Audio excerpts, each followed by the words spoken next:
Hi. ఫిబ్రవరిలోనే చెమటలు పడుతున్నాయి. హైదరాబాద్లో మధ్యాహ్నం ఉష్ణోగ్రతలు 31 నుంచి 32 డిగ్రీల వరకు చేరుతున్నాయి. తెలంగాణ, ఆంధ్రప్రదేశ్లోని పలు ప్రాంతాల్లో వసంతం కనిపించకుండానే నేరుగా వేసవి అడుగు పెడుతున్నట్టుంది.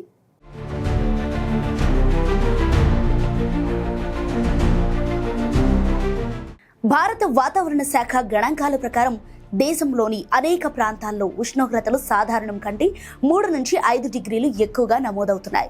ఇలా 2026 ప్రారంభ సంకేతాలు ఆందోళన కలిగిస్తున్నాయి. అయితే ఇది తాత్కాలిక వేడి మాత్రమేనా, లేదా రానున్న వేసవికి విపత్తుకు ముందస్తు హెచ్చరిక? 2025ను మించి 2026 ఉష్ణోగ్రతలు నమోదవుతాయా? నిజానికి గత 15 అత్యంత వేడి సంవత్సరాల్లో 10 సంవత్సరాలు చివరి 15 ఏళ్లలోనే నమోదయ్యాయి.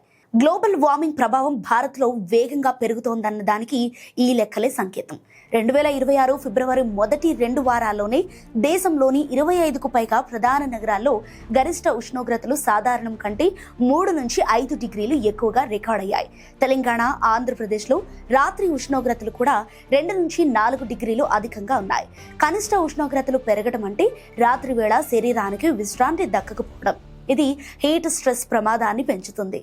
ఈ అసాధారణ వేడికి కారణాలు కూడా స్పష్టంగా కనిపిస్తున్నాయి.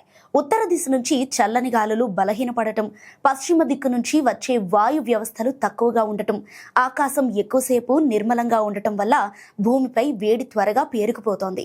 అంతేకాదు, సముద్ర ఉపరితల ఉష్ణోగ్రతలు కూడా సాధారణం కంటే ఎక్కువగా ఉండటం వాతావరణాన్ని మరింత వేడెక్కిస్తోంది. ఈ ఏడాది చివరిలో ఎల్ నినో పరిస్థితులు ఏర్పడే అవకాశం కూడా ఉంది.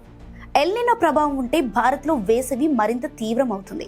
వాతావరణ శాస్త్రవేత్తల అభిప్రాయం ప్రకారం ముందస్తు వేడి తరంగాలు సాధారణంగా బలమైన వేసవులకు సంకేతంగా ఉంటాయి.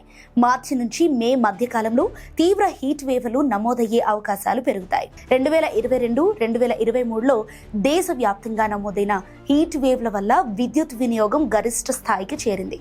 అదే ధోరణి 2026లో కూడా కనిపించే అవకాశం ఉంది. సో వ్యవసాయంపై ప్రభావం కూడా ఆందోళనకరమే. గోధుమ లాంటి పంటలకు చల్లని వాతావరణం అవసరం. ఫిబ్రవరి నుంచి వేడి పెరిగితే ధాన్యం ఉత్పత్తి తగ్గే ప్రమాదం ఉంది. నీటి నిల్వలు వేగంగా తగ్గవచ్చు. పట్టణాల్లో నీటి కొరత, విద్యుత్ డిమాండ్ పెరగటం, గాలి కాలుష్యం మరింత తీవ్రం కావటం లాంటి సమస్యలు ఎదురవుతాయి. ఇక భారత వాతావరణ శాఖ అంచనాల ప్రకారం ఫిబ్రవరి మిగిలిన రోజుల్లో కూడా అనేక ప్రాంతాల్లో గరిష్ట, కనిష్ట ఉష్ణోగ్రతలు సాధారణం కంటే 2 నుంచి 4 డిగ్రీలు ఎక్కువగానే ఉండే అవకాశం ఉంది. ఈ ధోరణి మార్చి వరకు కొనసాగితే వేసవి మరింత హీట్గా ఉండటం ఖాయం.